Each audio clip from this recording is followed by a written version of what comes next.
Let's get into this town hall. NBC News special presentation. Yeah.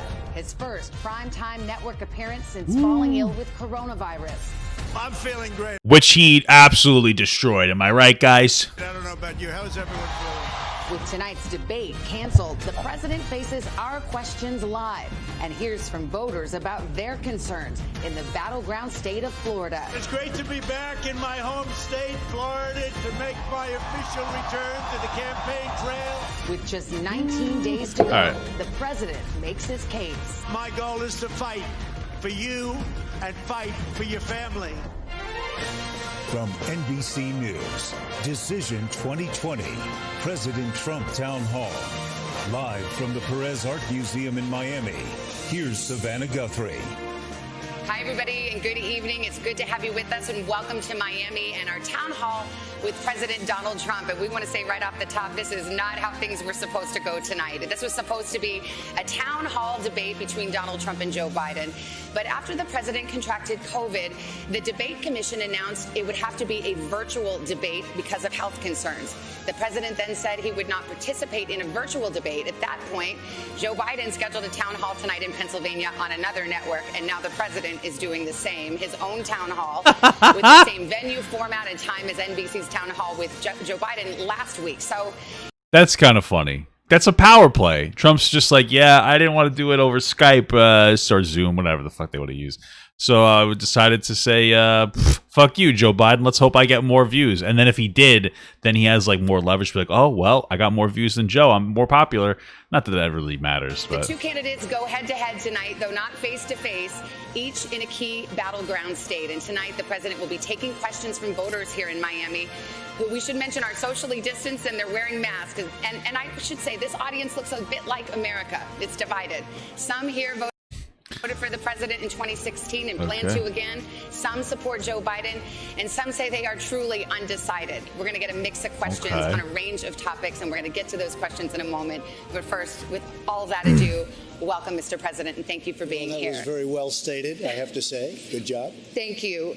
Oh, what a nice you're here. guy. We're glad you're well. We send our best to the First Lady and Thank to you. Barron. Thank you. Do you have any remaining symptoms from COVID? Nothing whatsoever. I'm great. I feel good. Was in North Carolina today and did a big rally. We had a tremendous turnout, and just come on, you think he would have been a little bit better about rallies after he contracted COVID and needed like the world's top doctors and medication not available to everybody just to cure him? Like, feel really good. Florida, Pennsylvania. what the fuck is this? You know, Pennsylvania. What? Just all around the Okay, world. all right, They guess. said, let's go to the hospital. I said, that's okay. I'm going to Guess it's just- respond to what you say. And we went over to Walter Reed, where you have tremendous professionals. They I don't know. It just skipped out for like 30 seconds. I have nothing I could do about it. gave me Regeneron and Remdesivir both.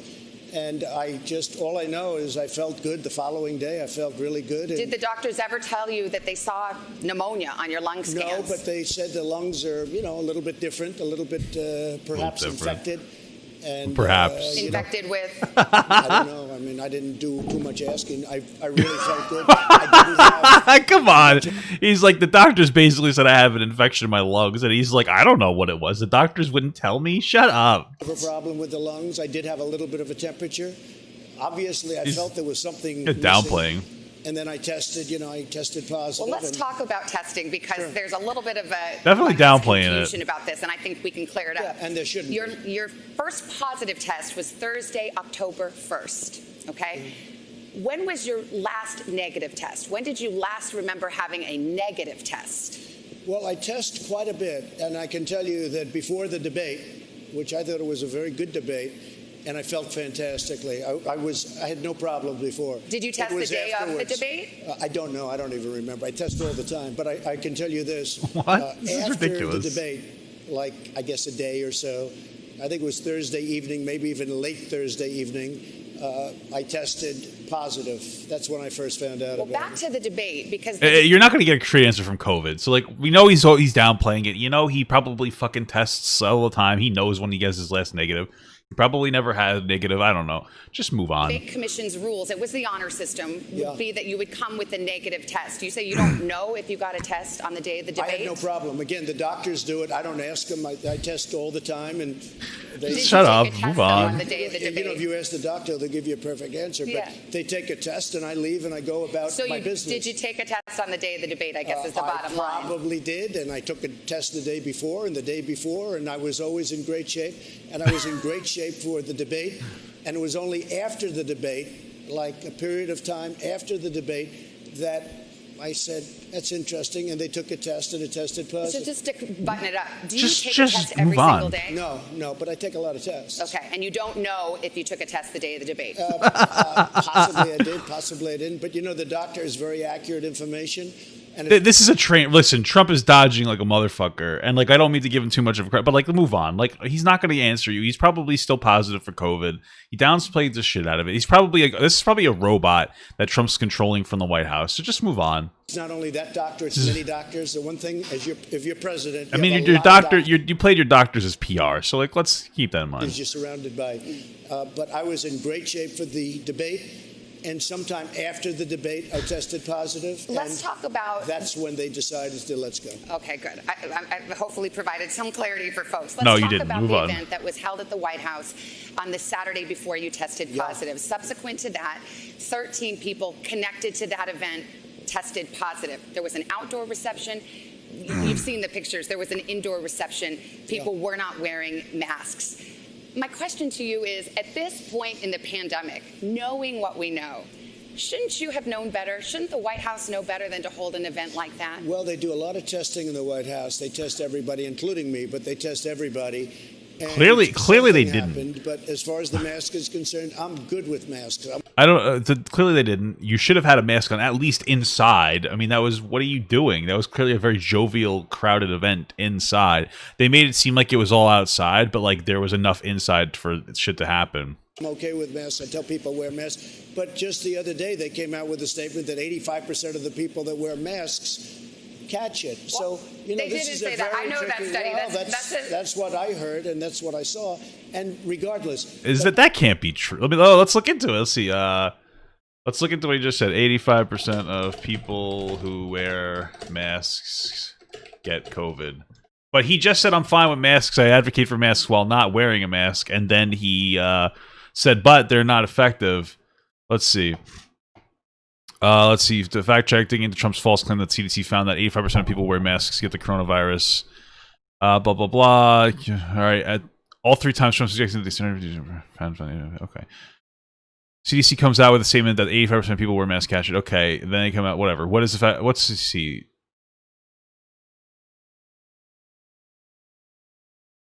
Okay. Apparently, it just never attempted to figure out the percentage of people wearing masks who got it.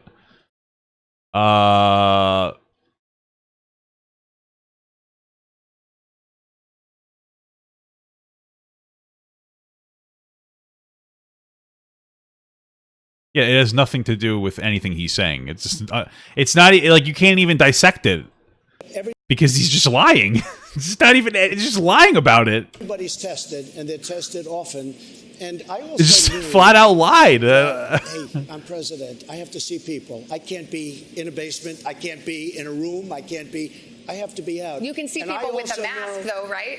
I can, but people with masks are catching it all the time. I mean, if you look at the governor of Virginia, he was Just known some- for a mask. If Just substantiate that claim. you look at Tom Tillis, a great guy, he always had a mask, and they caught it. Well, there are pictures of Tom Tillis actually with one of Judge Barrett's kids not wearing a mask. But, you know, Chris Christie, he was part of your debate prep. Yeah. He was, I believe, at that event. He came out tonight. He was This is sick, bad very for sick. Trump he was in the so far. hospital for about a week. Yes, I know He that. came out tonight and said, I was wrong not to wear a mask. Well, I mean, he has to say that. I think it's great. He's a friend of mine. He's a good guy. He has to say And- that. Listen, that's like, see, now we're getting into the like, oh, well, he had to say that, which means to me that Trump feels like he has to say you have to wear a mask. So he's not even being honest about his feelings on a mask after catching the coronavirus at an event because nobody was wearing masks. That's crazy. Wrong or not wrong. You have to understand, as president, I can't be locked in a room someplace for the next year and just stay and do nothing. And Nobody's saying that. Just put a mask on, dog. I was with the parents of our fallen heroes. These people are the most incredible people. And they came up to me and they would hug me and they would touch me. And I'm not going to not let them do it. Now, to there be was honest an with event. That's fair. That's a fair thing to say. I mean, he's the president. He has a particular responsibility. But again, you could just put a mask on, dog. The Gold Star That was families exactly the right. day We had after the Supreme a Court Gold event. Star event with the most incredible people you've ever seen. And I could have chosen not to talk to them or to keep everybody away. And you know what? And I don't think that's probably where it was caught, but maybe it was. I was going to say, you bring it up. You brought it up yourself. I mean, are you trying to suggest that? Do you believe a grieving military family gave you COVID? No, I don't know where it came from. Who said, "Ayo, Papa, who fucking cares? He's still alive and clearly healthy." Dude, he had access to the best doctors in the world and medications that aren't even available to everybody, and like stem cells. And it's like, why are you so comfortable with the idea of like why does it make you uncomfortable when I say, hey, he should try to stop the spread of COVID? Especially now, if he has it, it could kill someone else. I mean, come on. Okay. And you don't know where it came from, and the doctors don't. That's just what you're saying is more diminishing language to like the seriousness of COVID, man. Where it came from, but as the president, I have to be out there. I also know. Well, there's no one that says you can't be out there, but it's just about wearing masks and having, for example, your rallies. I know this. Your rallies as don't require masks. No, I mean, let's see Kamala. She's got people now that people have it, and I'm not blaming her. I'm not saying, oh, she did a terrible thing. As president, I have to be out there. I can't be in a basement. I can't be locked in a very beautiful room someplace in the White House. We're just walking in circles. I want to see the Gold Star families, and I want to see everybody. And I also say to people all the time, it's risky doing it. It is risky doing but it. As it's president, risky you're Bro, the same guy who said that thing before. They're creating a vaccine super fast. Okay, that's nothing to do with Trump. And bro, come on. Anybody would have created a vaccine super fast, and it doesn't mean it's necessarily safe, and it's not going to be released until next year, the earliest. So come on, you have to keep your perspective in perspective, because that vaccine's not going to be released till like summer of next year. You're right. You want to be a leader, but you also are a leader and a setter of an example. And if you're not wearing a mask when your administration is saying best practice right now is wear a mask, no, it's not foolproof. But many people are catching it. Many people are getting this disease that was sent to us by China, and it shouldn't have been allowed to happen. But many people are getting this. And, I mean, nobody's being blamed. Everybody is working hard to get this thing out. I mean, this is what we've established. Trump is downplaying coronavirus and doesn't give a shit about a mask, even though it is a preventative measure that can work rather well. And let's move on, though. Get it out of the world. Look at what's going on in Europe. Massive spikes. They've done a very good job, but now you take a look today at the UK, you take a look at Spain and France and Italy. There's tremendous spikes. But our death rate is worse than, well, not Spain, but those other countries. I have things right here that will tell you exactly the opposite. Me too. So the UK is up 2,500%, because I knew you'd be doing this. I know you very well. The UK is up 2,500%. The EU is up 722%. And the United States is down 21%. But we have our Poggers. deaths per capita is among the highest among industrialists. Excess mortality, we're a winner on the excess mortality. And what we've done has been amazing. And is that true? We're the winner on excess mortality? Because that's where you get the death rates from, is excess mortality. We've done an amazing job. And it's rounding the corner, and we have the vaccines coming, and we have the therapies coming. And I'll tell you what, one thing, when I got it, I had a choice, do nothing or use some of the things that we're looking at, like in this case, Regeneron. Yeah. And Eli Lilly makes something that's supposed to be incredible. And I think that maybe I wouldn't be doing this discussion with you right now. We have therapies now and cures, maybe. You can use the word cure. But we have therapies that are absolutely incredible. I want to pick up on something you just said. You said we're rounding the corner. I believe we're rounding the corner. Now, 10% of the country approximately has had COVID. That means 80, 90%, 90%, let's do the math, is still vulnerable. Right. There's been some talk, including from the White House lately, that perhaps it approves of what's called herd immunity. That's where You basically just let young people and everybody get sick. You try to protect the old people and those who are sick, and hopefully it gets up to a certain level, and now we're all immune. So let's just be clear about it. It also means more deaths. Do you support herd immunity as a strategy? I just want to say, yeah, that's a risk. That's risky business there. But like that's what you used to do when you get chickenpox back in the day. If you had brothers and sisters, they throw you all in a room, you'd all get chickenpox, and then you move on with life. Essentially, just let people get sick. The cure cannot be worse than the problem itself. We did the right thing. We were expected to lose 2,200,000 people and maybe more than that. We're at 210,000 people. Oh, you weren't expected to lose that many people. I believe that what it really was is that if nothing had been done, that's how many people we would have lost. Too much. It should have never happened because of China. It happened because of China. And you have to get that and understand that. But it shouldn't have happened. But we were expected to lose. If you look at the original charts from original doctors who are respected by everybody, 2,200,000 That people. 2 million figure, though, is if you literally did nothing. People. Yeah, there you go. The 2 million figure is if you did absolutely nothing, it would be 2 million. The question is, should the deaths be better than 200,000 when, relative to the rest of the world, we have a worse death? It probably could have been better than 200,000, sure. I don't know how much better. That's debatable. I left North Carolina, which I love. I left Pennsylvania.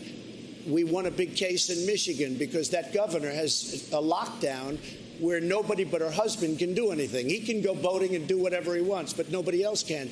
The fact is we're winning all these cases because it's unconstitutional what they're doing. And I think they're doing it for political reasons. But the fact is the cure, you can't let this continue to go on with the lockdowns. Well, most and I of the believe states. Well, we're asking whether you're okay with like the herd. What was it called? The herd immunity idea that your administration apparently played with the idea of. Just say yes or no to that. Is that your plan? Because I don't know if that's a good plan. That on November 4th, you're going to have a lot of these governors. Look at what's happening to New York. New York is a mess. They lost almost 40,000 people. They have a lockdown like you've never seen. New York is like incredibly population dense and like the center of the United States trade. It's like a United States trade hub. So of course it's going to get hit harder. So like the preventative measures of like locking down hard were a positive. You can't treat fucking New York the same as fucking Alabama when there's no trade going through there. We're a trade hub. Give me a break. It's just diminishing language. Now they're open. It's like a ghost town. Let's get to him. And Savannah, it's very important. People are leaving New York by the thousands. And yeah. You could have a because it's population dense, and population dense areas are bad. Time ever building it up again. So that cure, that so-called cure that you talk about, it can't be worse than the problem. The problem is a bad problem. But the cure, but like she wasn't talking about a cure. She was talking about your administration's potential idea of giving everybody the coronavirus so that we would just get over it, which is an idea. You could do it. I mean, whatever, I suppose. It's something that you can do. But still. We've got more questions on COVID, so let's drop it for now. We were supposed to, as mentioned, be watching you on a debate stage right now. We're not doing that, so let's clear up a few things from the last one. You were asked point blank to denounce white supremacy. In the moment, you didn't. You asked some follow-up questions. Who specifically? A couple of days later, on a different show, you denounced white supremacy. No, my question to you is, you've done this to me and everybody. Why does it seem like I denounce white supremacy? So just on this time, let's see what you say. You did 2 days later. White supremacy for years, but you always do it. You always start off with a question. You didn't ask Joe Biden whether or not he denounces Antifa. I watched him on the same basic show with Lester Holt, and he was asking questions like Biden was a child. So this is a little bit of a dodge. Well, I don't know if that's true. I don't think that's a dodge, honestly. Like, listen, here's my perspective, because that question, when he didn't answer it very well, got me. He has denounced white supremacy. On that day when he did a very poor job of doing it, my initial reaction was like, wow, like he's playing to his base.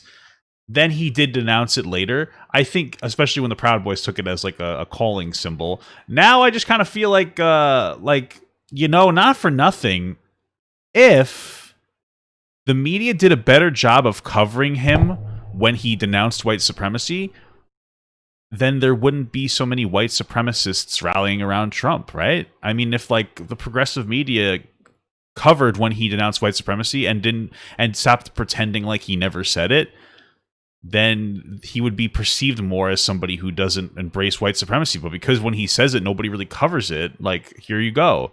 It does seem that to an extent, there's never enough. It's never enough for the media when it comes to what Donald Trump says about white supremacy. It's literally never enough when he denounces it. And like, I get it. Trump speaks like an idiot a lot of the times, but at the end of the day, the perception of people when it comes to Trump is going to be what people hear. And if you're never covering it when he's like, yeah, white supremacy is bad, I denounce it. If you're never going to cover that, people aren't going to perceive him as somebody who doesn't like white supremacy. Are you listening? I denounce white supremacy. Okay. What's your next question? Do you feel That's a baller move, honestly. I'm gonna give Trump that one. I don't like the COVID thing at the beginning. He was dodging the fuck out of that, but like now, I don't know, man.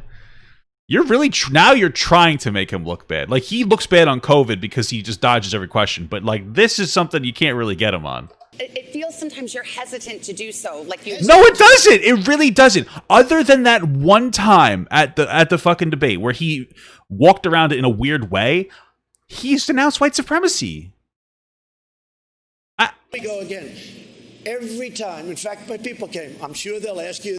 And honestly, let's go further. Like, do you think they're going to ask him about the fact that the Trump administration said that they would work around their policies to implement like this platinum plan that Ice Cube wanted to push that helps black people, and the Biden administration brushed it off till next election or till after they potentially won? They're not going to bring that up. If Trump was a true racist, white supremacist individual, he wouldn't be trying to help black people. And again, I've already made the statement that both sides of the political spectrum don't give a fuck about black people. They just use their issues as like political leverage to try to win votes rather than actually do the right thing. But if he was a true racist, he would have never even talked about implementing those strategies. So, like, come on. The white supremacy question. I denounce white supremacy. Okay. And frankly, you want to know something? I denounce Antifa, and I denounce these people on the left. Look at this girl in the back. She's like, yes. Look at her. Something? I denounce Antifa, and I denounce there you these go. people on the left. Yeah, she liked that. In our cities that are run by Democrats who don't know what while they're we're doing. denouncing, let me ask you about QAnon. It is this theory that so he denounced white supremacy like 5 times there, and she didn't even go like, oh, my bad.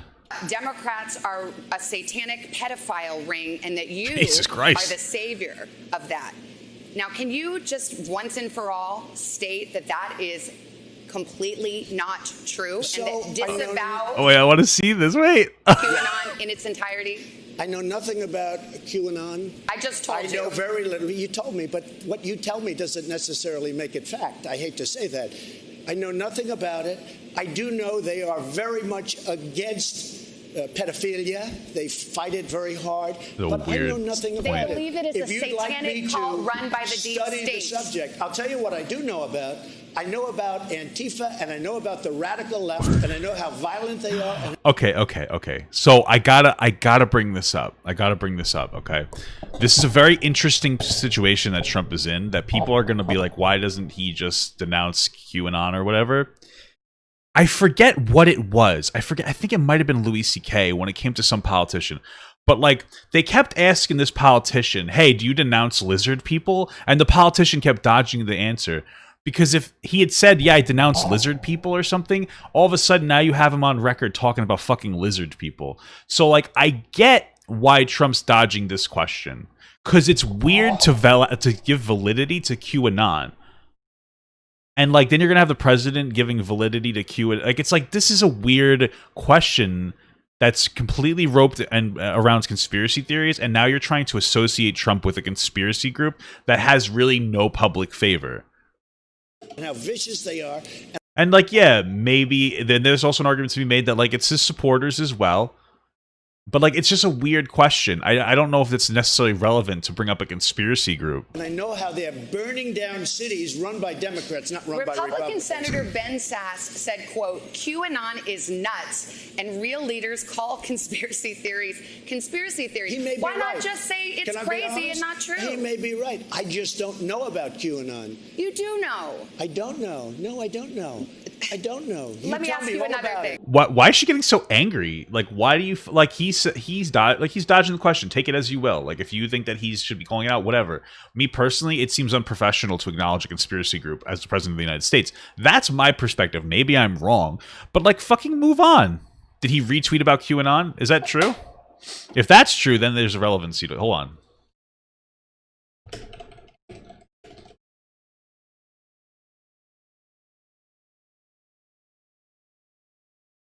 You'd have to show me that, because I don't think I haven't seen that. Let's waste a whole show. You start off with white supremacy, I denounce it. You start off with something else. Let's go. Keep asking me these questions. I do have one more in this vein. Let me just tell you, what I do hear about it is they are very strongly against pedophilia. And I agree with that. I mean, I do agree with that, and I agree with it very strongly. strongly. But there's not a satanic pedophile I have no idea. I know nothing about that. Okay. No, I don't know You that. just this Neither week. do you know that. Okay, just this week you Why aren't retweeted. you asking me about Antifa? Why aren't you... I don't know, man. Listen, with the whole Jeffrey Epstein thing, maybe there is. I don't fucking know. I don't think there's a satanic ring that the Democrats hold.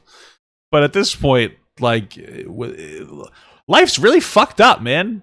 And shit's coming out that we are just questioning everything that we thought about our own fucking life. I don't know. I'm not saying that this is true. All I'm saying is that our life, like, things are coming out in politics that have really seemed to never come out before. So You asking me about the radical left? Why aren't you asking Joe Biden questions about why doesn't he condemn Antifa? Why does he say it doesn't exist? Because you're here before me. No, excuse that's so cute. Antifa exists. They're vicious, they're violent, they kill people, and they're burning down our cities. And they happen to be radical left. Hey, he's got a good point in the sense where, like, he's like, Antifa does exist. We don't really know if the other things don't exist, so let's focus on what's tangible. He's got a good point. Antifa's shit. It's not as bad as like a white supremacist group, but Antifa's not a net positive. Antifa you would have to separate from like real rioters, right? Because like rioters and looters, like that are trying to fight for black power. Well, not black power, black equality. Why did that take me so long? Those are different from Antifa, who seem to be potentially riling things up and trying to start riots in place where they don't need to be, right? There's a couple of things, I don't know if it's super substantiated, where there's like, oh, hey, there's like some white dude here throwing bricks to try to get other black people to start throwing bricks at these peaceful protests. I'm just saying. Just this week, you retweeted to your 87 million followers a conspiracy theory that Joe Biden orchestrated to have SEAL Team 6, the Navy SEAL Team 6, killed to cover up the fake death of bin Laden. Now, why would you send that to your followers? You retweeted That was a retweet. That was an opinion of somebody, and that was a retweet. Why would you retweet that? Out there. People can decide for themselves. Can somebody show me this retweet, please? Can somebody send this to me on Twitch and DM it to me, please? Tell me when you do. God, you're the president. Because, like, that's fucking stupid if he did that. I want to read it. Somebody send that to me, please. Like someone's crazy uncle who can just retweet whatever. That was a retweet. That's true. And I do a lot of retweets. And frankly, because but you got to know what you're doing. Media is so fake and so corrupt. If I didn't have social media, I don't call it Twitter, I call it social media, I wouldn't be able to get the word out. And the word is false. And you know what the word is? The word is very simple. We're building our country stronger. No, but this is a reasonable question. This motherfucker retweeted a legitimate conspiracy theory. So, like, how are you going to say that you're not going to denounce QAnon's conspiracy theories, but you're going to strengthen some other conspiracy theory? I got to know what they're saying. Than it's ever been before. And that's what's happening, and everybody knows it. Okay, we got a bunch of questions for you. We're winning in a lot of states. Okay. We're winning in a lot of states. Okay, I'm glad you brought up the election, because I do want to ask about that. That's another kind of leftover item. A lot of people have asked you, will you accept a peaceful transition transfer of power. You have said repeatedly, the only way we lose this election is if it is rigged. Now, that is simply not true. The fact is either candidate can lose fair and square without ballot fraud. And so you know will you what? accept the results Win or of the lose, election? that's the way I want it to be. But when I see thousands of ballots, right? Hold on a second. Unsolicited ballots being given out by the millions, and thousands of them are dumped in dumpsters. And when you see ballots with the name Trump, military ballots from our great military, and they're dumped in garbage cans. That is a handful. We could go all night, which we won't. No, but no, we it's could go all happening night, every day. one by one, a single case, a single day. You're talking about 150 million votes. Your own FBI director says there is no evidence of widespread fraud. Well, then he's not doing a very good job. Listen, Trump is refusing to say that he'll take the L. I get it. There's always going to be like some kind of tampering, right? It's fucked up. It's inappropriate. But is it enough to like cause Trump to legitimately lose the election? To do is pick up the papers every day. 50. It sounds like he's saying he's not going. He's not. He's like fucking Wolf on Wall Street. He's not going to leave. 50,000 in Ohio, the great state of Ohio. 50,000 in another location, I think North Carolina. 500,000 applications in Virginia. No, there's a tremendous problem. But let me just tell you, they talk about the peaceful transfer, right? They spied on my campaign and they got caught. And they spied heavily on my campaign. And they tried to take down a duly elected sitting president. And then they talk about, will you accept a peaceful transfer? And the answer is yes, I will. But I want it to be an honest election. And so does everybody else. When I see thousands of ballots dumped in a garbage can and they happen to have my name on it, I'm not happy about that. But just those are there is in fact no evidence of widespread fraud, and you were sowing doubt about our democracy. How can you say that? You do read newspapers. I do. You do watch the news. Yes, I know you read the news, but you watch it. I do. Because every day they're talking about ballots that are corrupt, that are fraudulent. And millions that are being processed right now. But you can win a race. Take a look at me. You can win a race by 1%. But why are you laying the groundwork for that right now? It's like if I go play tennis with my husband and I say my ankle's hurting right now. I don't want that to happen. Savannah, I want it to be clean. I really feel we're going to win. But I want this to be clean. It's sort of ironic. So what he's saying is fair. Like he actually finally said he'll take a peaceful transfer. But the problem is that like, you know, he is setting the framework of like, if I lose, it's always going to be a conspiracy. The problem is that with the coronavirus, like unfortunately, there's going to have to be more mail-in voting. It's just kind of the reality. That you and them talk about the peaceful transfer when I spent 3.5 years fighting off these maniacs, and now it turns out, everything's there, that they were the ones that dealt with Russia. And it's too bad. But peaceful transfer, I absolutely want that. But ideally, I don't want to transfer because I want to win. Yes, and I think that your words will probably reassure some folks. Let's get to our first voter. We've got Jacqueline Lugo. Now, she is, I told you this audience is truly split between y'all. That was an amazing camera pan. You are leaning Biden. She voted for Clinton in 2016. She's registered as an independent. Jacqueline, what's your question for the president? And you hold the mic up close and take off your mic because it's hard to hear out here. I'd be like, fuck that, dog. I ain't taking my mask off to spit into this. Are they going to sanitize the microphone every time? Good evening. How are you? Welcome to Miami. Thank you very much. It's beautiful. Mr. President, if you knew COVID-19, as you told Bob Woodward in February. As what? As you told Bob. Well, let me check I want to see if we have this this tweet from before. I think somebody sent it to me. Let's see. What we got here?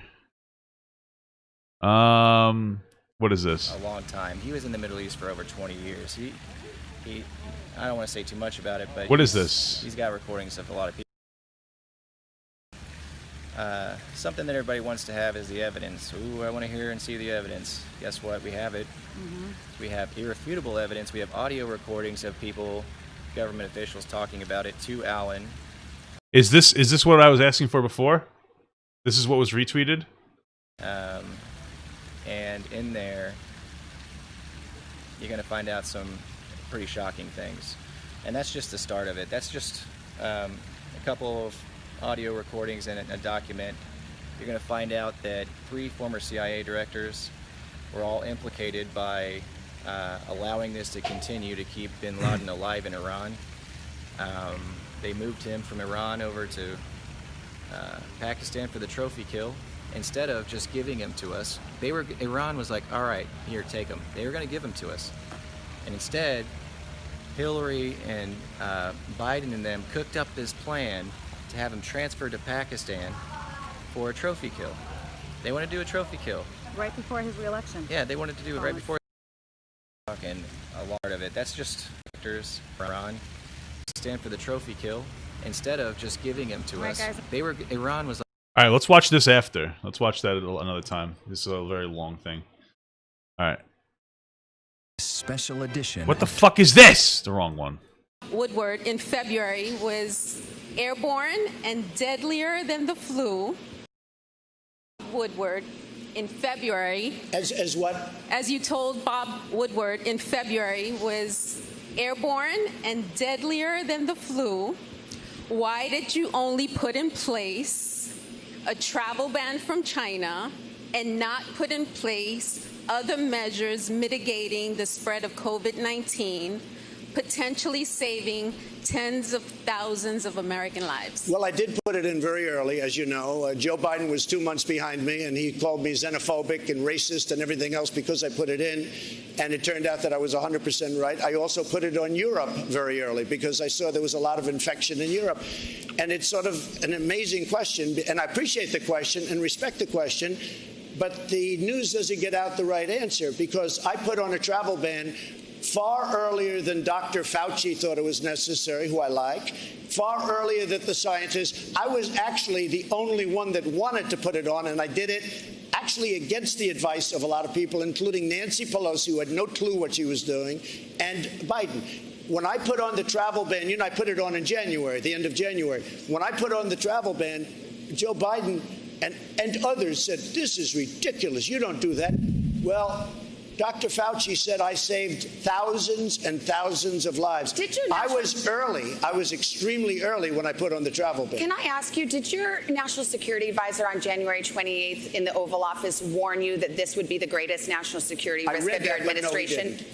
No, he didn't say it, or you don't remember? I read it someplace. Maybe Woodward said it or something. But no, he did not say that. But I knew it was a big threat. At the same time, I don't want to panic this country. I don't want to go out and say everybody's going to die. Isn't there a middle ground? You don't have to mislead.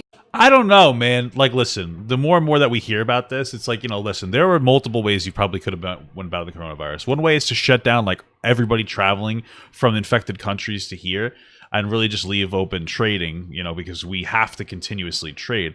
I'm not entirely sure what else we could have done. The downplaying in the beginning listen, the CDC even downplayed. They lied and said masks don't work, and then all of a sudden they did. The CDC lied about masks not working as the fucking hospitals bought up masks and gloves, right? We had a limited supply chain, and you need particular factories that are qualified to create these different types of PPE.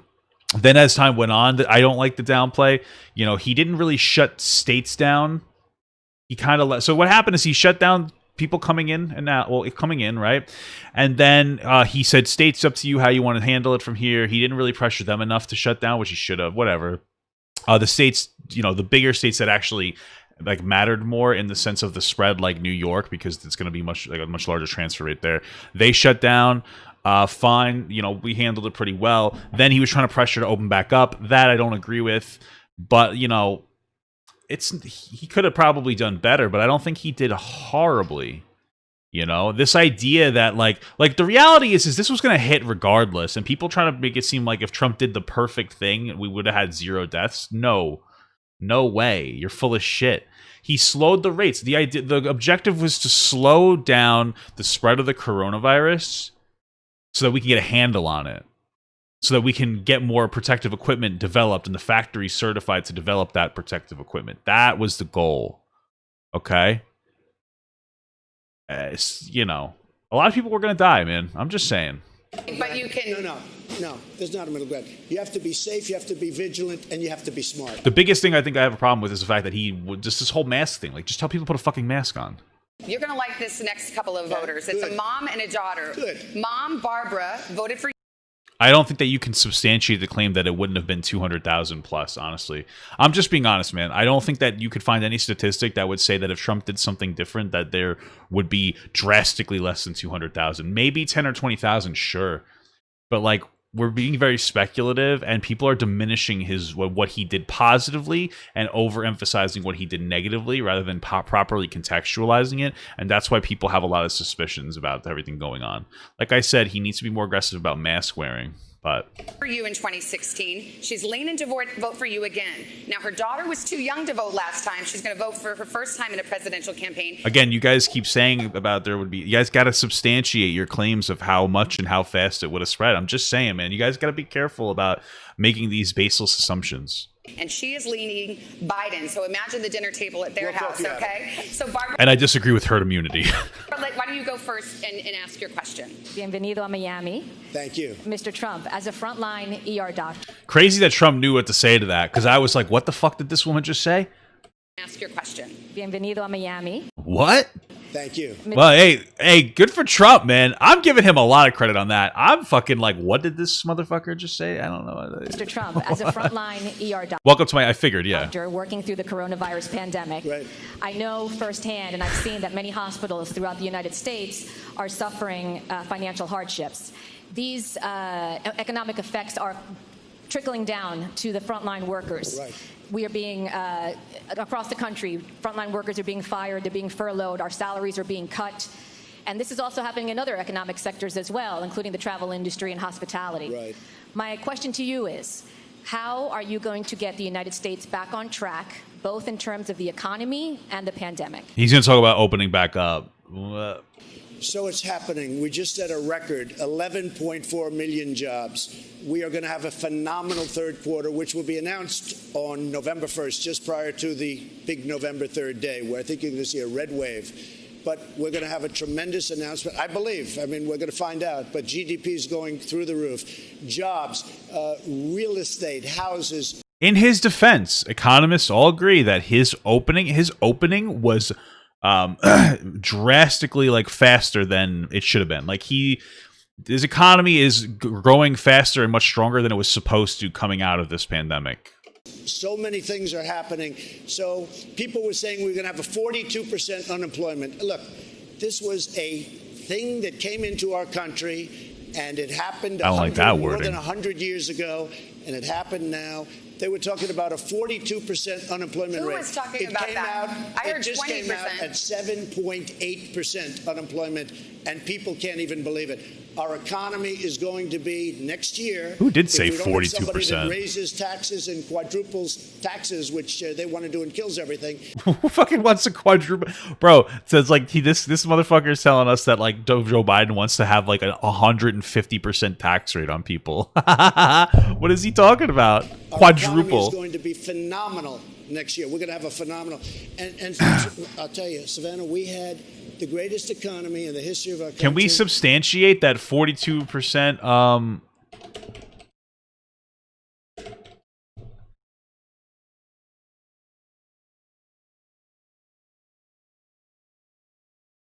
Is there a fact check on this? There's no way that somebody said 42. I don't know. Last year, including the state of Florida, where we are now, and Pennsylvania, and North Carolina, and Ohio, every place, we had the greatest economy we ever had.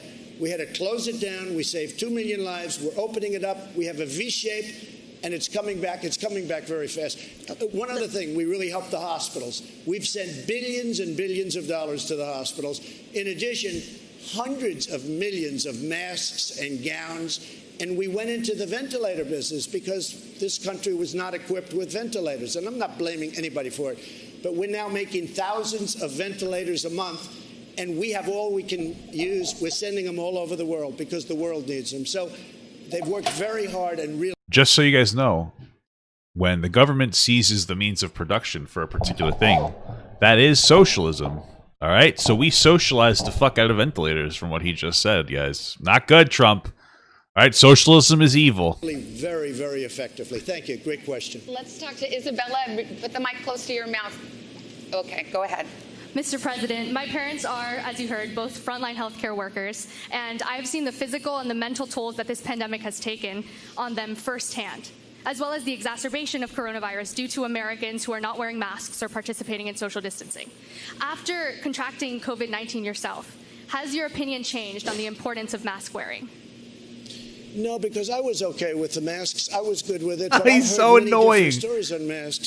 Listen, man, you gotta just say it doesn't hurt to wear a mask. There's no downside to wear, except when you sneeze in it and you don't clean it. Because I got sick from sneezing into my mask and not cleaning it out. Just say like, yeah, masks are necessary. This is the problem where like Trump doesn't promote such basic measures. So like Trump did, like let's like Trump did a lot of the big stuff, right? Shut down the country, great. But like the little stuff, the stuff that means a lot, like standing farther away from people, wearing a fucking mask, washing your hands more often. Those are the things that like we're not reinforcing here. Honestly. I'm just saying. And by the way, guys, you should always wash your hands before you pee, before and after you go to the bathroom. Just keep that in mind. I mean, I had, being president, you have people, they bring meals, they bring this, and I had an instance recently where a very wonderful person is bringing me a meal and he's playing with his mask and he's touching his mask all over the place. And then he's bringing a plate in and I'm saying, well, I don't know if that's so good. I mean, the good news, I didn't eat it. Okay. I decided not to eat it. I love this woman because she's in love with Trump. She would go home with him tonight. I understand what he's saying. People touch their masks a lot, but still, it's better than nothing, right? I mean, like, because the airborne aspect of it is like you can breathe like 6 feet away from you. So it's better that you touch your mask with the fucking coronavirus in the side of it rather than like breathe and corona everywhere. This was a month ago, but look, you have on the masks, you have two stories. You have a story where they want, a story where they don't want. I am all for it. I don't get that because it's just all of your public health officials, your administration, they're in unison about this. No. They're all in unison about it. The University of Washington, I think which they all basically are. They have a model that your coronavirus task force relies on, says that if everyone wore a mask, you could cut expected deaths in half. And then you have other people that disagree. Well, what does that mean? Scott Atkins, if you look at Scott, Dr. Scott, he's from great guy, Stanford. He will tell you that he disagrees with you. He's not an infectious disease expert. Oh, I don't know. Look, he's an expert. He's not an infectious disease. Well, I don't know what he does. You kind of need to be an expert on this thing to, Great experts of the world. But I don't get it because you have so much power and influence as president. You could go to you could require it at your rallies and you could say, everyone put on a mask right now. And the University of Washington says you would save lives. University of Washington, and you have other places say different things. You have a lot. What are the other places that say different things? Hey, Substantiate Dr. Fauci that. said don't wear a mask, right? At first, but then everybody agreed. Well, I don't know that he changed. Yeah, right. Again, the CDC told everybody that masks don't work. The fucking corona molecules will fly through the mask. And like now it's changed, and we kind of need to acknowledge that change, man. His mind, but then you have a report coming out 2 days ago that 85% of the people. That's not true. I looked at that report. It's not about mask wearing. It was neutral on the question of masks. We're on the same side. I say wear the mask. He's just lying now. Come on. I'm fine with it. I have no problem. We're on the same side. I wonder if he knows he's lying or if he just legitimately is kind of dumb. Listen, no offense, I'm just saying, because like this article has nothing to do with whether you wore a mask or not. Let's take a break. We're gonna get more questions right after this. I like that, thank you. I'm fucking bugging here. This is a mess. This is an absolute mess.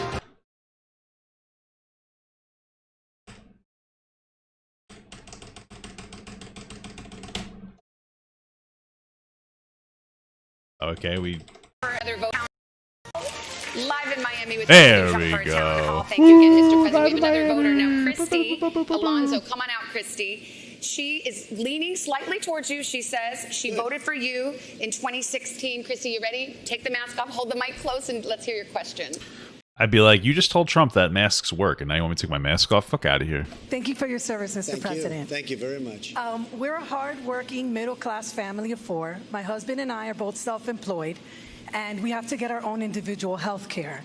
As you know, health care costs have gone up considerably over the decades, and you had originally said you were going to repeal and replace Obamacare.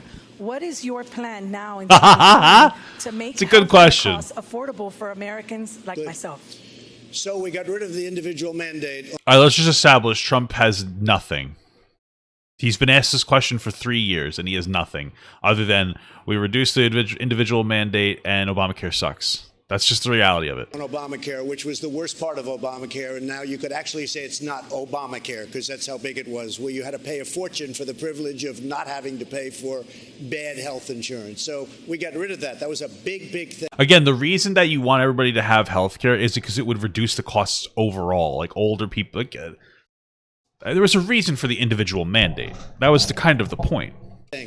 And by doing that, and we will always have, by the way, we're always protecting people with pre-existing conditions, and I can't say that more strongly. First of all, substantiate that you can't. Second of all, I want you guys to understand, I say it every time we talk about this, though probably the biggest, or one of the biggest reasons insurance is so expensive right now is because of pre-existing protection coverage, okay?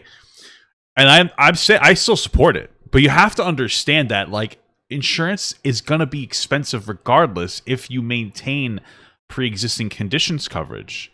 So you can't just blame it all on Obamacare because you have to offset the cost of some fat guy like me with diabetes getting coverage, right? I'm just saying.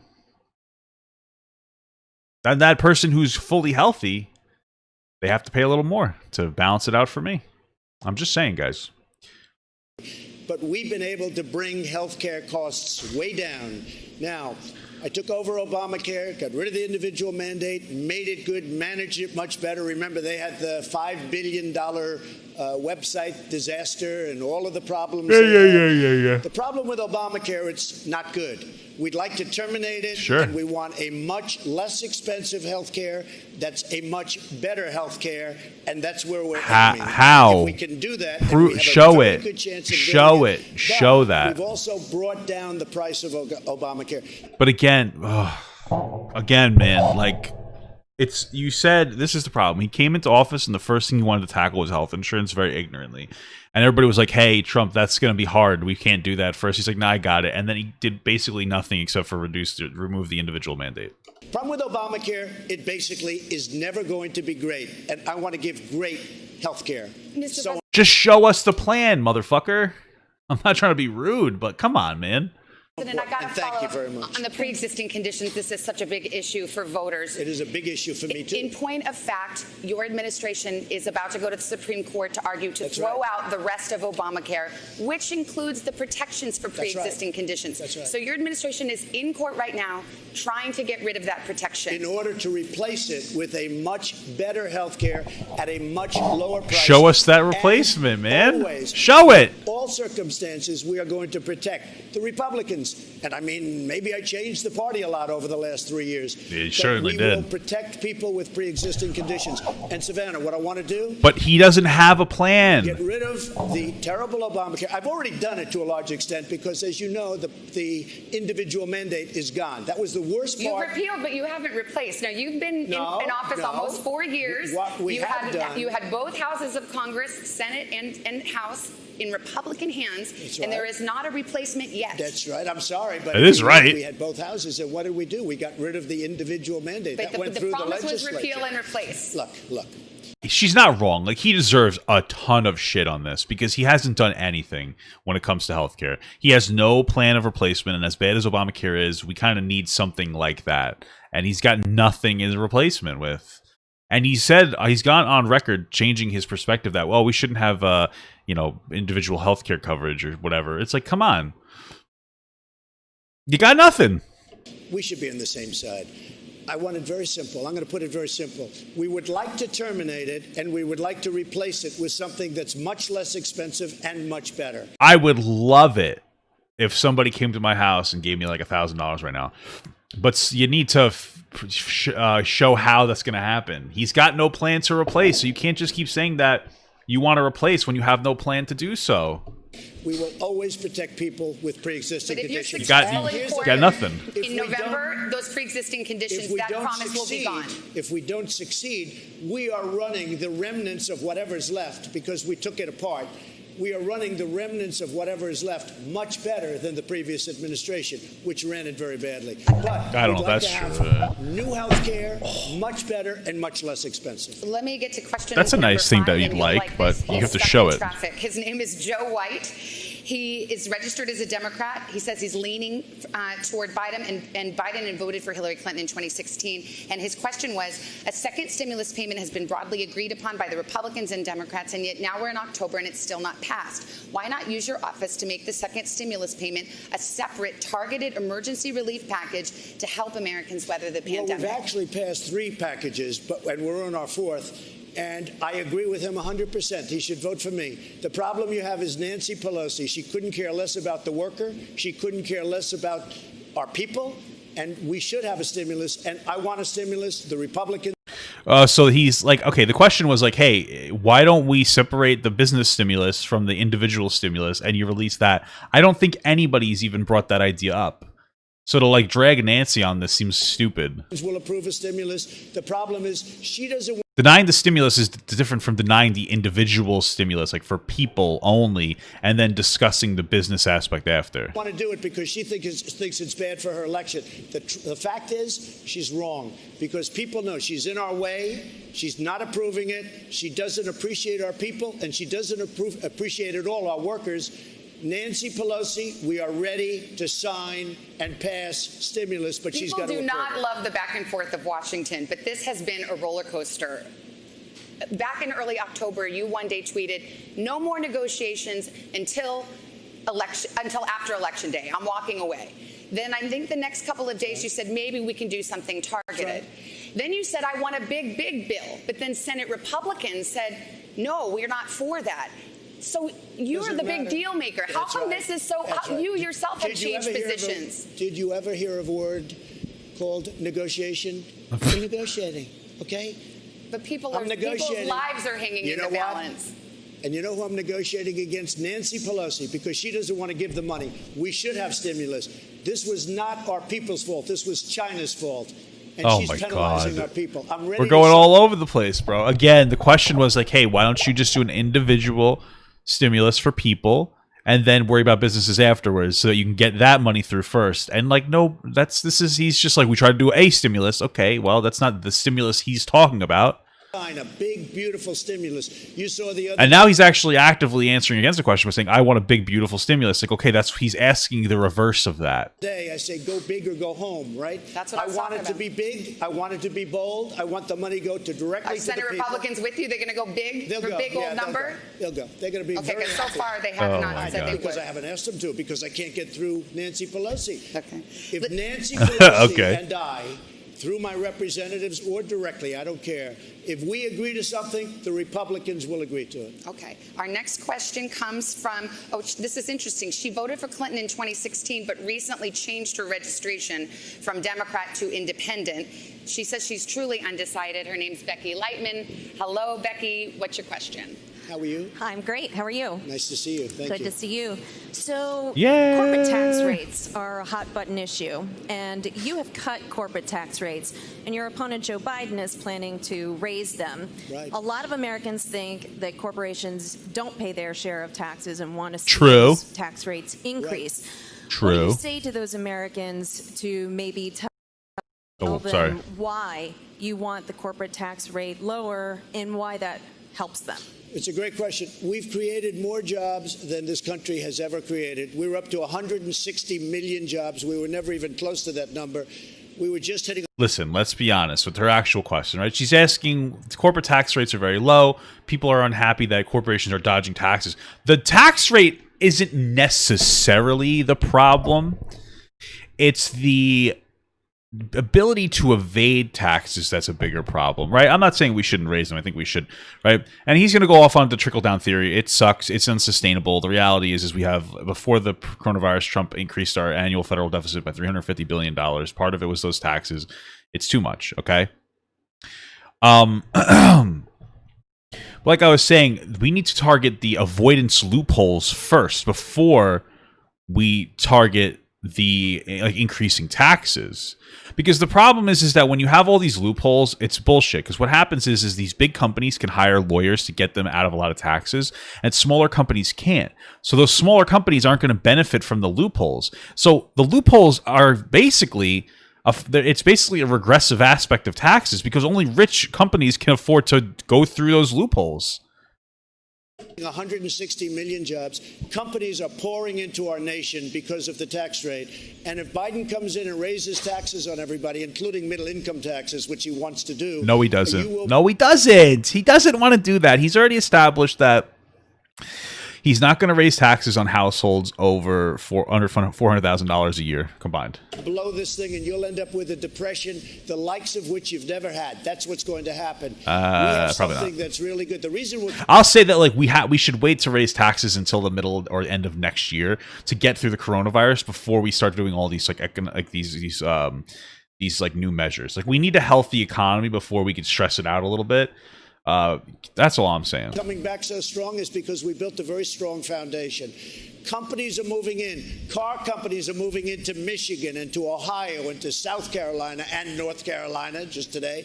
So what's happening is they're coming in because we reduced the taxes. Our taxes, our corporate taxes, were the highest in the world, and now they're among the lower taxes. They're not the lowest. That's not a good thing. That's not a bragging point. But they're among the lowest. And what that means is jobs, but also very big and higher a deficits. very big middle-income tax package. So if we get in, we're going to do the middle-income tax package. But it's a great question. And if he comes along and raises rates, all those companies that are coming in, they will leave the U.S. so fast your head will spin. We can't let that happen. On the subject of taxes, as you know, the New York Times has obtained, it says, years of your tax returns. Among other things, it says that you have debts of approximately $421 million that you have personally guaranteed and that will come due in the next 4 years. The question is, on behalf of voters, who do you owe $421 million to? First of all, let me answer. What they did is illegal, number one. Also, the numbers are all wrong with the numbers they released. And just so you understand, when you have My understanding is that everything released is what Trump's people wanted to like it's the best framing of everything that it could possibly be because it was like Trump's, whoever wrote it up wrote those up. I have a lot of real estate. I have real estate. You know a lot. But that raises a question though.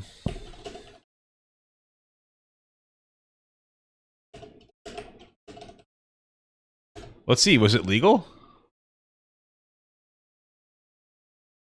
Was it? Is it illegal?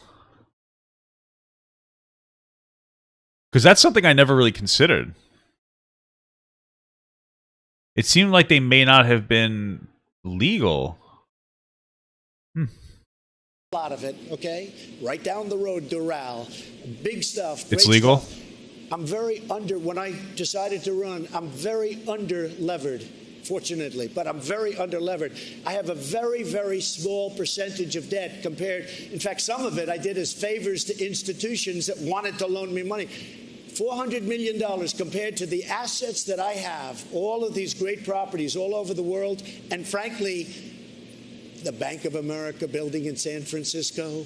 I don't love what's happening to San Francisco. Well, do I hear you right? It sounds like you're saying $400 million isn't that much. One of the biggest office buildings. But are you confirming that yes, you do owe some $400 million? What I'm saying is that it's a tiny. Well, who cares how much he owes or whatever? It's who he owes it to, right? Of my net worth. That sounds like you'll see that soon because we're doing things. We've given, I think it's 108 or 112 pages of financial detail to elections. And, we have to file it as the president, as any politician, you have to file. Nobody ever looks at that. When they do, they see how incredible the company is. But more importantly, they see where this debt is. No, I don't owe Russia money. I owe a very, very small. It's called mortgages. Yeah. People have a house, they put a mortgage. Any foreign bank, any foreign entity? Not that I know of, but I will probably, because it's so easy to solve, and if you'd like to do, I will let you know who I owe whatever small amount of money. I want to say two things. Number one, it's a very small amount of money. Number two, it's very straight. It's very, very straight. But it's a tiny percentage of the worth. Did you ever hear the expression underlevered? Yeah. I am extremely underlevered. Well, here's the thing: you could. I think it's underleveraged, and also who gives a shit? Again, who do you owe the money to? Although that article, I think that article that came out from like New York Times or whatever, also had said that there doesn't seem to be any link between him and Russia. So the question of who he owes it to isn't as important anymore, because that kind of conspiracy narrative gets thrown out the window there. Clear this up tonight by just releasing your tax returns yourself. I mean, that's what I don't understand. I think people are just wondering. As you know, you're I'm the under only. audit. It turned out that I am Yes, under but audit. the They IRS actually, says excuse you me, are. no, but you the accused. IRS says that doesn't stop But you from releasing. accused me of not being under audit previously, and No, I so did did other not. people at NBC. And I am under audit. You so are. that was solved. That's good. I am under audit. No person in their right mind would release prior to working out the deal with the IRS. And I'll go a step further. I'm treated very badly by the IRS. I guess he has a good point there, honestly. So, like, if he's trying to solve his audit, whether you think he's a scumbag or not in this, this evasion of taxes, of course you would try to keep it as quiet as possible, because then, like, you could end up screwing yourself over in the audit. Now, as far as the idea that the IRS is out to get Trump, that sounds more like a conspiracy narrative. But I get what he's saying. I just feel like, it is a presidential tradition to release your taxes, and the fact that you're even audited right now doesn't speak well to you as a person, right? I'm just saying. They treat me very, very badly. You have people in there from previous administrations. They treat me very badly. But we're under audit. It's very routine in many ways, but we're under audit. They like to change the game, He just said, like, hey, it's a conspiracy that I'm under audit, but it's routine. The rules, do everything. You saw what they did with the Tea Party people. You saw what they did with the religious But to be groups. clear, there is no law or rule that prohibits you from releasing your tax returns. Except common sense and intelligence and having lawyers that say, because I would love to release them, and as soon as we come to a conclusion, I will release them, and very gladly. But if you go to elections, and if you take a look, you'll see 112, I think it's 112. It talks about the income, which is rather massive. It talks about all of the properties. They have them listed. You can never learn more. But you know what happened? People went there. All the reporters went there. It was like a feeding frenzy. This was originally when I filed it. And I filed it every year. I update it every year. My son is here. They run the company. I don't run the company. It also says that you paid $750 in taxes in the year you were elected. Yeah, is that that's true a or not? statutory number. It's a statutory. But it's is not that the, Well, it says he paid $750 in income tax, federal income tax, not all tax. It's still bad. Tax loophole. And that comes to another issue of, like, actually having tax evasion. It's like, it's not illegal to evade your taxes in legal ways. That's why we need to close loopholes, because he shouldn't have been able to do this. True? I think it's a filing number. You pay $750. It's a filing or a filing fee. Most people here probably paid No, more. I don't know. I can tell you this. If they have my tax returns, as you know, they have to go to jail. It's illegal. But their numbers were wrong. But let me tell you what else. I don't owe money to any of these sinister people. This has been going on for years now. Russia. It turned out to be a hoax. And it turned out to be that Hillary Clinton and the Democrats were dealing with Russia, not me. It's a whole hoax. So I would not mind at all saying who it is, but it's a very small. When you look at vast properties like I have, and they're big and So when I said tax evasion, I'm talking about tax loopholes, legal tax avoidance. Yeah, you get what I was saying. they're beautiful and they're well located. When you look at that, the amount of money, $400 million, is a peanut. It's extremely underlevered. And it's levered with normal banks. Not a big deal. All right, let's take a break. We'll get more voter questions right after this. This is rough for Trump. Woo! Jeez, these are long-ass commercials, bro. Hey, everybody clap. In the middle of a town hall with President Trump. Thank you again for being here. We've got another voter, Adam Schuker. He voted for Clinton in Watch that 2016. hard R, He's dog. registered as a Democrat and says he's supporting Biden. Adam, take it away. Thank you, Savannah. Thank you, Mr. President. Thank you, Adam. 4 years ago, Senate leadership said it was inappropriate to push through a nominee in an election year. Yet they fast-tracked your nominee for the Supreme Court just today. Sure. The question I have for you is, what do you say to the voter that thinks it's hypocritical to act in that manner and that they can't trust Republicans' word? So when I was elected, and let's just be very clear that I think it was only Lindsey Graham who was like, "Hey, I'm gonna stop the nominee because it's so close to an election in like 2016." And then he said, "But if it ever happens to a Republican, if the same thing happened with, oh my fucking Christ." Well, now we have the fucking the tactical nuke.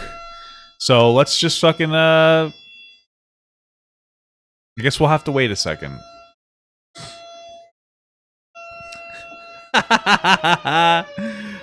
Oh, Jesus. Fucking tactical nuke incoming, guys. Holy shit.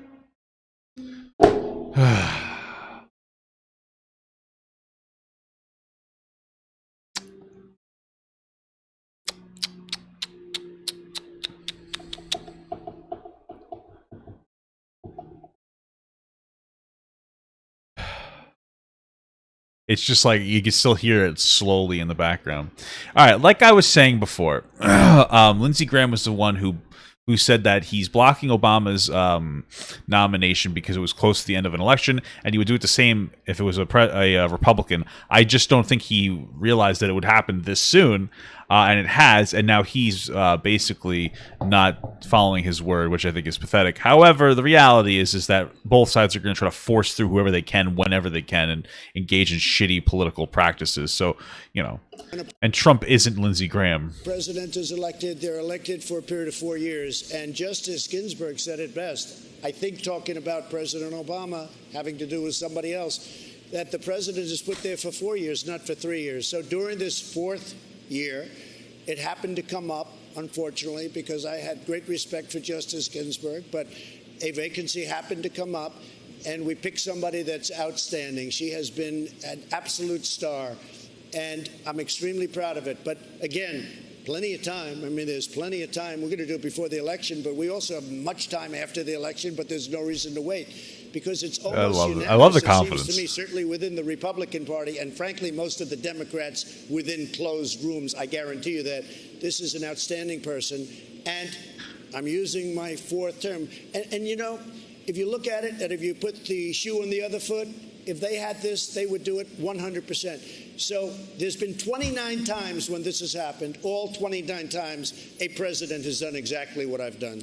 Can I just, to the voters' point, I'll just say that in 2016 you were on another show, actually another morning show, and you were asked whether President Obama should nominate a Supreme Court Justice Merrick Garland, and you said, I think the Senate should wait until the next president and let the president pick. Now, that was 8 months before the election. This is 3 weeks before the election. I have a lot of respect, by the way. So you have changed your position on this. I have a lot of respect for Judge Garland, I want to tell you that. But I'll tell you, the whole ball game changed when I saw the way they treated Justice Kavanaugh. I have never seen any human being, and I'm not just talking about Supreme Court, I have never seen a human being treated so badly with false accusations and everything else. I have never. What does Kavanaugh have to do with this situation, though? Honestly, like, it has nothing to do with the way Kavanaugh is treated. Has nothing to do with whether you delay your individual or not. By the way, that Kavanaugh thing was a fucking mess. Anything like it. And you know what? The truth is, Savannah, like it or not, the ball game changed a lot. There has never been anybody treated so badly as now Justice Kavanaugh. You've mentioned that you would like to see Amy Coney Barrett confirmed to the Supreme Court in case any challenges come up in connection with the election. Yeah. Do you expect her to rule for you?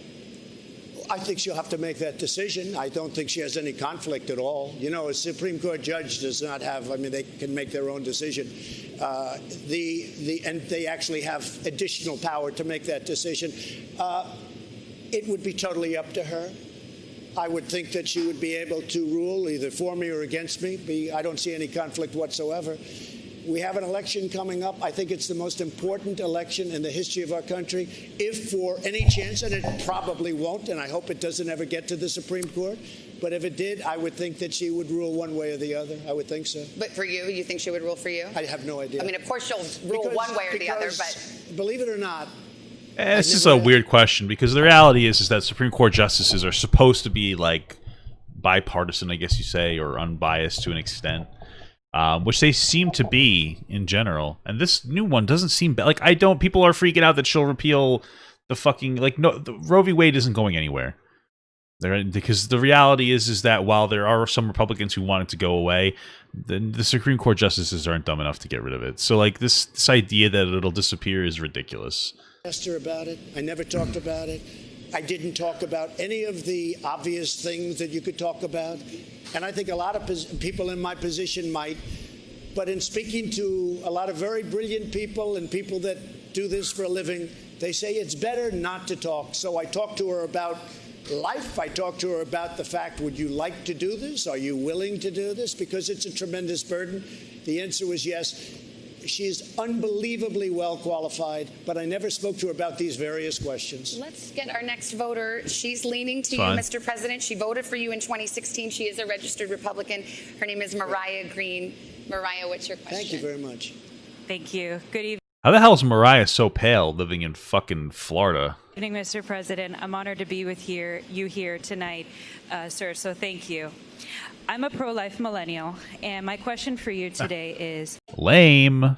If Roe v. Wade is ultimately overturned in the future, what protections would be put in place or kept for where the mother's life is in jeopardy in relation to high-risk pregnancies? Well, again, I'm not ruling on this, and Roe v. Wade is something that a lot of people would say, obviously, you're going to speak to somebody. I also, two other great justices, Justice Gorsuch and Justice Kavanaugh, I never spoke to them about Roe v. Wade. I never spoke to them about election laws. I never spoke to them about anything.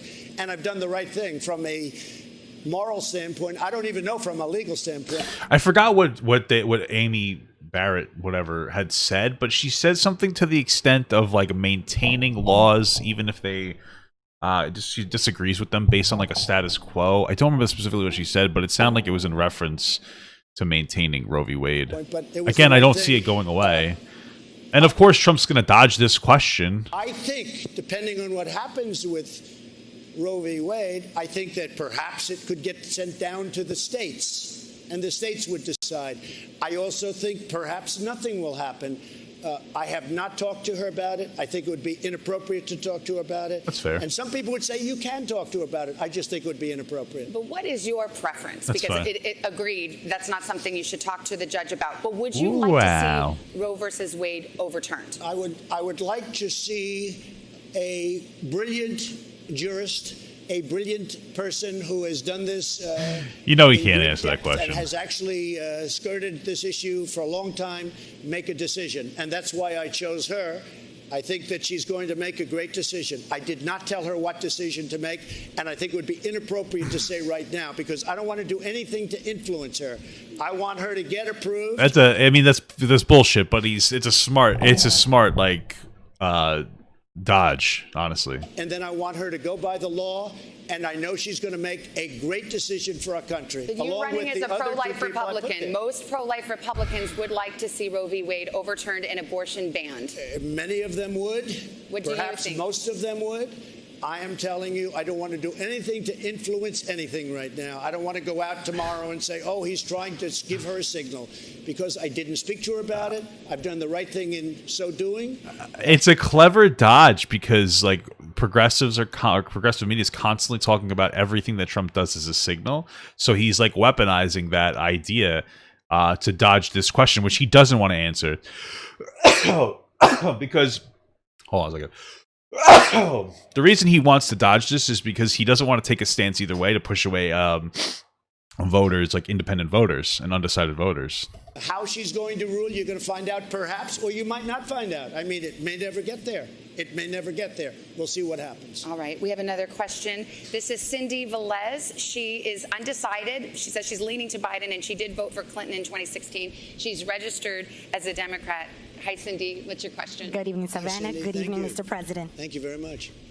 As the mother of a young male of color, I have raised him to respect authority, not only because it's the right thing to do, but also out of fear that he may face profiling or be considered a criminal.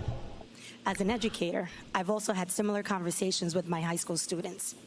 Mr. President, what will you and your administration do to better prepare our law enforcement officers to work in collaboration with the communities that they serve and also to protect the lives of innocent Black and Latinos from police brutality and injustice. Right. I fully understand the question, and I saw everything that you saw over the summer, and it was a terrible thing to watch. We were very strongly, we have a senator named Tim Scott from South Carolina. He came up with a bill that should have been approved. It was great. It was a bill that was strong in terms of law enforcement and strong in terms of enforcing the proper thing and doing the proper thing by law enforcement.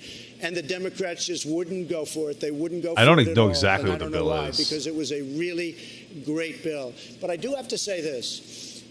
And some people don't like it when I say it, but a lot of people agree. I have done more for the African American community than any president, with the exception of Abraham Lincoln. Criminal justice reform, prison reform, historically Black colleges and universities. I got them funded. They were on a year-to-year basis. They could have been put out of business. As soon as our country had a little bad year, they would have said, I'm sorry, we're not going to fund you. I got them 10-year funding and financing, and more than they even asked for. I became very friendly with a lot of the heads. But we've done more, and of course, opportunity zones.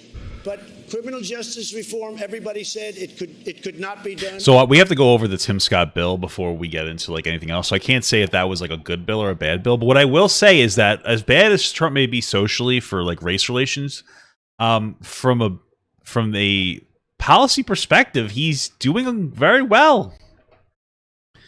If you look at just Trump's policies, he's a very pro-Black president. So I'm just saying. And now he's talking about working with Ice Cube about like some platinum plan that would have a lot of positive impact on Black Americans. And like Biden's administration said, we'll talk about it after the election. President Obama and Biden never even tried to do it. They never even tried. Might be uncomfortable, but it's the reality. I say that, and I say it often. I'll say it loud, and I'm very proud of it. And I have a great relationship because of what I've done with the African American community. I'm very proud of it.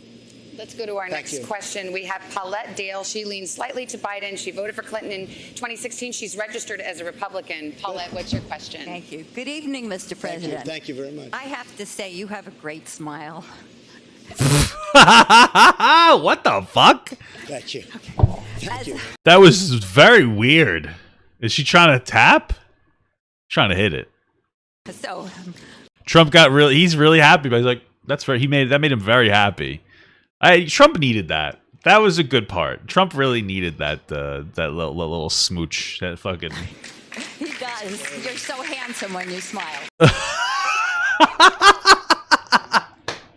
Holy, what the fuck? Sorry, what the hell's happening here? She's a Biden supporter too, so it's really weird. She's like, "Oh, you're so handsome, Donald. I love you so much. Mwah. I wish I could give you a kiss." Okay. She's not wrong, As the though. daughter of immigrants to the United States. Who the fuck isn't a daughter to immigrants or son? Who fled Eastern Europe due to religious persecution. Right. The United States immigration policies are very personal for me. Right. Surveys show that most Americans and the majority of Republicans support the Dreamers program. So my question for you, Mr. President, is if you are elected to a second term, do you expect to pursue your previous efforts to cut the DACA program? Yeah. Why or why not? And the DACA is somewhat different than Dreamers. You understand that, and you understand it better than anybody probably in this room. Where do you come from, by the way, originally? My grandparents were from Russia and Poland. That's very good. Okay. So we are going to take care of DACA. We're going to take. Listen, here's the way I look at the DACA program and all that shit. Here's the way that I would urge you to look at it. Even if you thought it was a bad idea from Obama, we should be keeping Obama's word. He's a president. You should maintain the president's word. And unfortunately, one of the big criticisms on Trump is he doesn't really hold the presidential word to high value. I get it. He didn't like the deal with Iran, but it was working, and he still pulled out of it. Paris Climate Accord pulled out of it. It makes our word as the United States and the presidential word overall looked at very in a diminished light. It diminishes the word when you constantly back out of agreements. Sometimes you got to just commit to things you don't like. Care of Dreamer. It's working right now. We're negotiating different aspects of immigration and immigration law. We've built now over 400 miles of border wall, southern border. Mexico's working very closely with us. We have the strongest border we've ever had. We want people to come into our country. They have to come in legally. But we are working very hard on the DACA program, and you will be, I think, very happy over the course of the next year. Thank you. Because I feel the same way as you do about it. Thank you, Mr. Thank you. President. Thank you very much. Mr. President, in point of fact, the DACA program, there are, under your administration, no new applicants are allowed. And in fact, the DACA recipients now have to renew every year as opposed to every 2 years. So in fact, the DACA program has been curtailed by your administration. Well, what happened is because of the pandemic, much changed on the immigration front. Mexico is heavily infected, as you know, and we've made it very, very difficult to come in because of the pandemic and other reasons. That's fair. Time. But we have a very strong border right now, and we have to keep it that way. But we want people to come into our country, but they have to come in through a merit system, and they have to come in legally. And people. So I just want to bring up an issue I kind of have with the merit system. I'm going to explain to you the issue I have with the merit system. Okay. Just think about it from this perspective, right? It makes perfect sense to do a merit system to come into the United States because then we're getting the best that other countries have to offer, right? Everybody here would agree with that. However, the problem with only taking the best from a country is that it leaves people who you would consider the worst in there. And while there's nothing inherently wrong with those individuals, it hurts their progress because when you take the best, like there's nothing left to propagate progress to push forward. So kind of like it hurts those situations because people who are generally the best are people who had access to different opportunities that others wouldn't have. And while those people aren't, and the people who didn't have the access to opportunities, they're not inherently worse people. They just didn't get those opportunities. Coming to America allows them and their bloodline to have those opportunities and to better them rather than just taking the best who could improve their own country. Just saying, keep that in mind. Something to consider. Very, very happy with it. You haven't heard any complaints about that. But what happened is because of the pandemic, we have to be extra cautious. You have been promising this immigration bill since, well, at least July when you told my colleague on Telemundo it was coming, but nothing's come yet. It's very happy. The fact is we got rid of catch and release, which is a disaster. You catch somebody, they could be a murderer, they could be a rapist, and we're supposed to release them into our country. I don't think that's what catch and release is at all. My understanding of catch and release are asylum seekers, and then you release them to our society until they have a court date.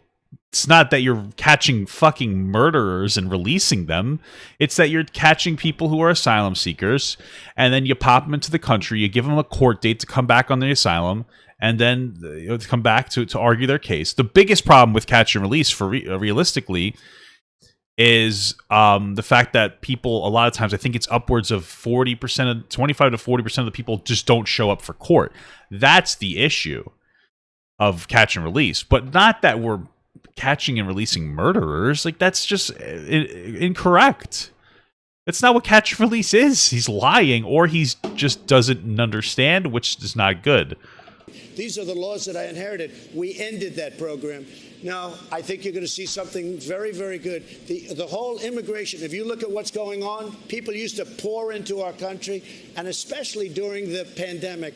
I think even you, Savannah, will be very impressed. Sir, we have about 30 seconds left. I think about people sitting out there tonight. There are some who love you. Some of them are sitting right around here, and some who will never vote for you. But there are people in the middle. Especially the one black girl. Where is she? Her. Sure. That's right. There are people who want to know why they should give you a second chance and how you might improve in a second This term. one, she loves 30 Trump. seconds, what would you say to them? Because I've done a great job. We had the strongest economy in the world. We closed it up. We are coming around the corner. The vaccines are coming out soon. And vaccines are independent to your administration. Our economy is strong. We are at a level with jobs like we've never been before. We've rebuilt our military. We've rebuilt our borders. We had no borders. We had no nothing. We've rebuilt so much. We've given you the greatest tax cut in the history of our country, greatest regulation cut, equally as important. Listen, tax cuts, regulation cuts, great for the middle class. Specifically, you should have cut taxes for the middle class, fine. But like the cuts for the upper class, yeah, they had a positive impact on the economy, massive deficit. You weren't able to reverse it. You told people that it would pay off. You would have needed to hit 6.7%. average GDP growth in order to pay for the massive tax cuts you gave. You have sustained a 2.5% before the coronavirus. Not bad, but still not worth what you had done. The deregulation can lead to destabilization of the economy. That's what keeps happening every single time we have a recession. It's from banks or businesses deregulated, doing shady things. So, come on. And we created new levels of jobs that nobody thought was possible. And next year is going to be better than ever before. I got to leave it there. I got a wrap from the control room. Mr. President, thank you for your time. Thank you for listening to the All right. Thank you. Papa Gut gets to take a pee-pee now. All right, guys. We're going to go on to Joe Biden after I take a wee-wee. Thank you so much, guys, to all my Patreons, and a special shout out to my Papa XL Patreons. Without all you guys, I would just be some fat dude screaming into a microphone. So thank you so much, guys. Mwah. I love you all. I want Papa Gut to pee on my face, but just as a friend. There's nothing weird about that. I want him to pee on my face.